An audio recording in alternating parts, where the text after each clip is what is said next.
So banking and financial services were getting organized. Your entertainment was getting organized. Retail was getting organized. So I thought this is a great opportunity to organize healthcare as well. And uh, that's why we started that. Even the first lab that we built was about 650 square feet of space. Uh, but we built it with the same intention of what we built any of our labs subsequent to that. No compromise on quality, transparency. So entire lab was glass. It's like an open kitchen concept, where people could see the equipment on which the test is being done. They could see the people behind it. Kept the team alert. It gave visibility. So transparency was there. I think it was in a way a little bit of an open field. Uh, uh, the SRL of the world and Thyrocare of the world and all were just starting at that point of time. The only two large players were Dr. Lal, which was largely North India. Metropolis was a very strong player in Western India. So the true real competition was Metropolis. But I became great friends with the team at Metropolis. And I think that helped them. It helped me both. That we could learn from each other, off each other. They never shied away from letting me come and visit their lab. I never shied away from sharing inputs which would help them. So I think if you don't look at it that way as competition, you look at lifting the standards. So our first tagline was creating higher standards in healthcare. And if I look back 30 years, I think that's what we have done. I say we, not just I. Overall, we've lifted the standards of the diagnostic industry overall. And that's what I'm probably most proud of then. So I think there was a great opportunity because diagnostic services were largely inside hospitals. So outside hospitals, there was an open field. And because everything else was getting organized, it said, why can't we do the same? There's no plug and play, especially in healthcare. It takes time to build that level of trust. And even the deck that was shared, that in a commoditized business, how do you build differentiation? The differentiation is the experience. So we had two words, that is precision and care. You give high quality results, but with the element of care. And the basic understanding that we had was that nobody uses healthcare because they want to. So anybody who's in the healthcare business should know this, that why am I starting a venture in the healthcare industry? Nobody is going to come to you because they want to come to you. You start an entertainment company, you start a food restaurant or a food business, it's your choice. You want to eat, you want to go for shopping, you want to be entertained. Healthcare is not a choice, it's a compulsion, it's a need. So acknowledging that fact that nobody comes to us because they want to, everybody comes to us because they have to. And then working on that if suppose they wanted to, what can you do to make sure that the experience was so good that they actually want to come to you? And I think that is what the understanding was. That so we used to start at 7:30 in the morning. So between 7:30 and 10:30, big inflow of patients would come, and the staff is fresh in the morning, and the interaction is great. The first shift leaves at 3:30, 4 o'clock. And a patient walks in at 3:15. For the patient, it is the first interaction. For that staff member, team member, is the last interaction. Just because it's your last interaction does not give you the opportunity to have a differentiated approach than you would do at 7:30 in the morning. How soon into the journey did you raise capital? I think we spoke about it. So I've been fortunate to have good friends who've been, good advisors. Manish Kanchan was this friend of mine who used to work in Ambit, now runs a large investment bank in Dubai. Manish and I are childhood friends, and we would travel by bus together. And when we started growing Suburban and Dr. Lal and Metropolis would raise capital, I would tell Manish, and I think even I need to, I think private equity seemed that good idea. He said, no, absolutely not a good idea.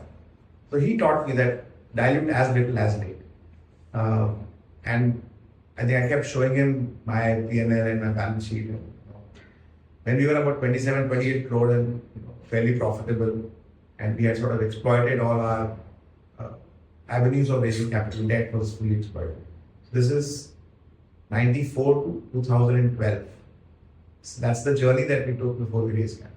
Until 2012, we used internal accruals and debt. And in 2012 is when we raised. I don't think that is applicable today.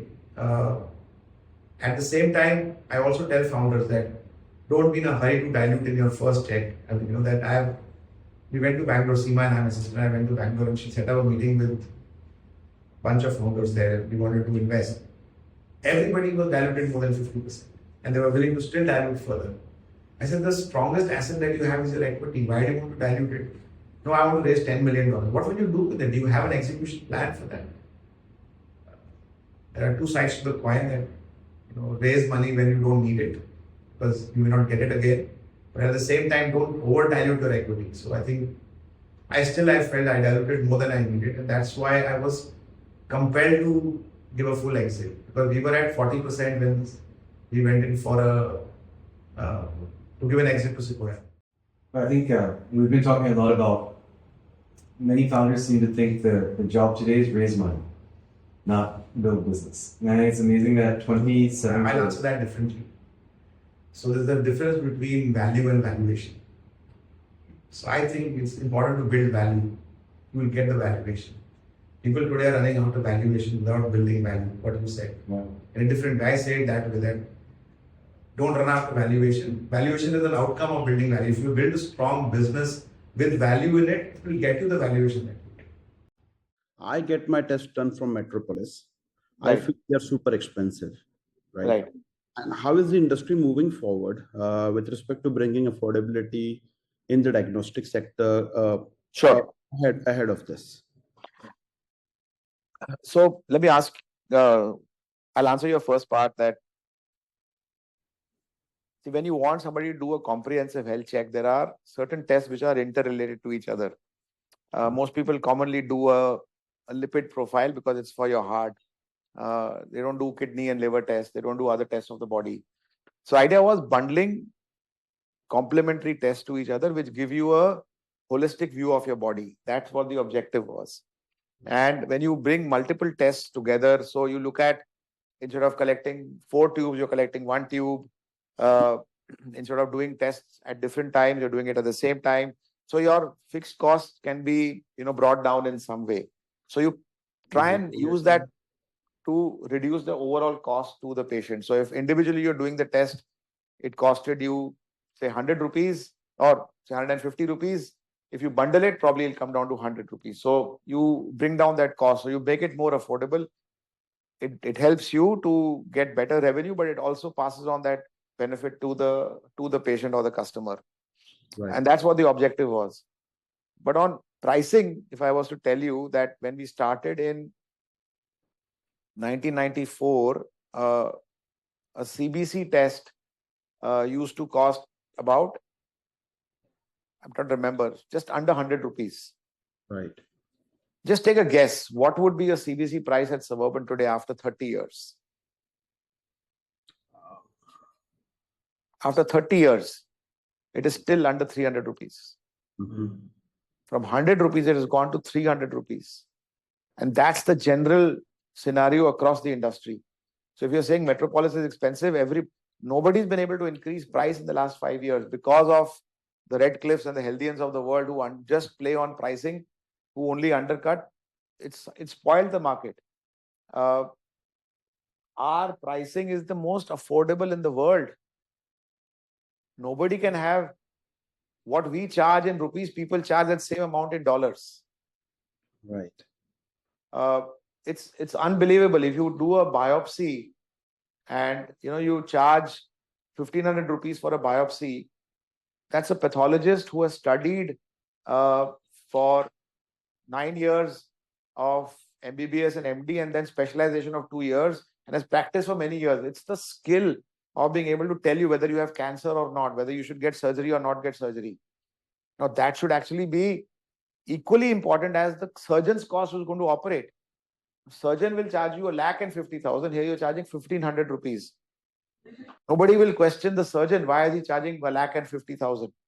But people will say, "Arey, 1,500, you made it 1,800 rupees, you're too expensive." Nobody looks at diagnostics with the same lens. Diagnostics actually impacts 70% of decision making at less than 10% of the overall cost. As you went from zero to exit, how did you think about evolving your team, your organization structure?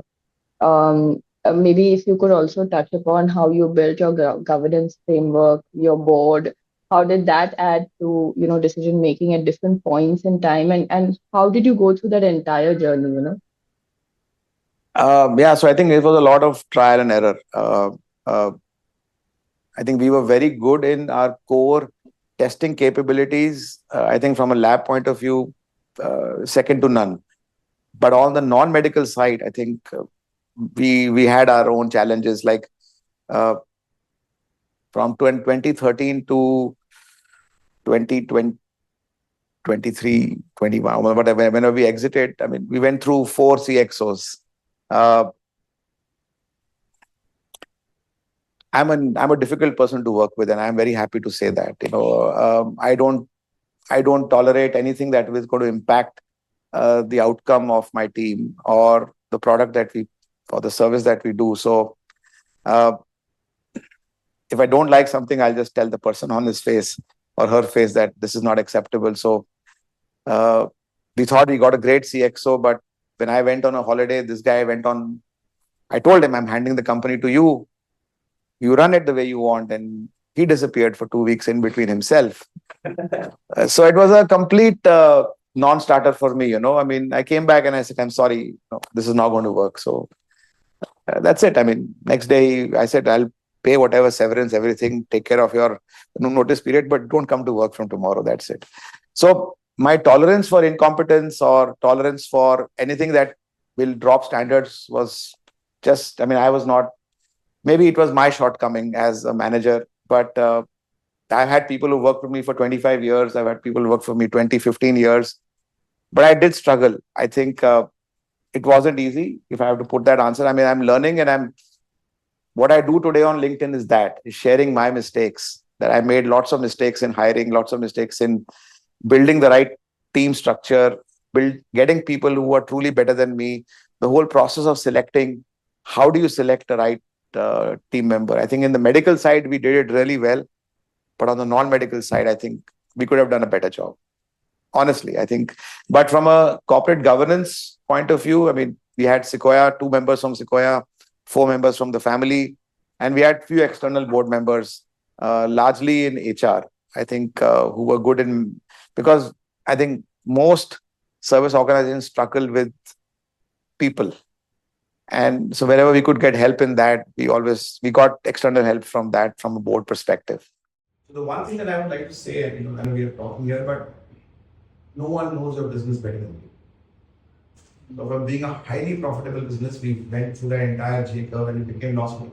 So we suddenly increased corporate costs, we suddenly increased B2B channels, we suddenly started giving higher discounts, all to increase top line, as a result of which our profitability fell. So the first few years, so our SOPs could not, in the non-testing areas, could not sustain the rapid growth that we took. So we faced a lot of challenges, we had to do write-offs and things like that. So no problem in the core testing capabilities, because that was completely in our control. But the corporate side of things, hiring and finance and HR and all those things, we struggled initially. Any feedback for investors? You've been handling them for 8.5 years, other than the Excel model. So, I think it's a great time for the startup ecosystem in our country. I think more power to people like you. Keep doing what you guys are doing. Keep finding the right businesses to back. And I like what Sandeep told me about. adding a little bit of purpose in that and, impact. I think that's great. Enable the founders is what I could say. Find ways to enable the founder. No founder is going to be perfect. Every founder will have some strengths and some weaknesses. Find ways to augment their weaknesses in a way to sort of help them when they're areas of weakness, and give them that space. I think that's what's important, but help them. I think founders don't know, as the question asked on governance, on reporting. I think many people don't understand the value of financial governance or financial discipline, financial reporting. I think managing finance is a big challenge. Excel sheets intimidates people. Spreadsheets get difficult to understand. So I think those are the areas where founders can truly see they're good at what they want to do as the business, right? Just help them with this other part. I think that's the only thing. And I think even from an investor point of view, the more equity the founder has, the more invested they'll be in the business. Give them more primary, not too much secondary. Let the money stay in the company. Of course, some secondary is important because, like, in 2013 was the first time Anju and I took out any money from the company. We hardly had any money. But in hindsight, did I need that much money? I don't think so. So if I had to do it again, I would not take that. I would put more money in the company. I would have taken some money. We invested in real estate. Okay. Why? I invested in my own company instead. No? Why would I want to invest in real estate? I never stayed in that apartment at all. It just invested in it and kept it. What was the big deal in that? I would not have taken that money. I would have kept that money in the company or not diluted my stake that much. So I think these are some of my experiences. I think just be an enabler. That's the only thing. Give them how much money they need, not more than that.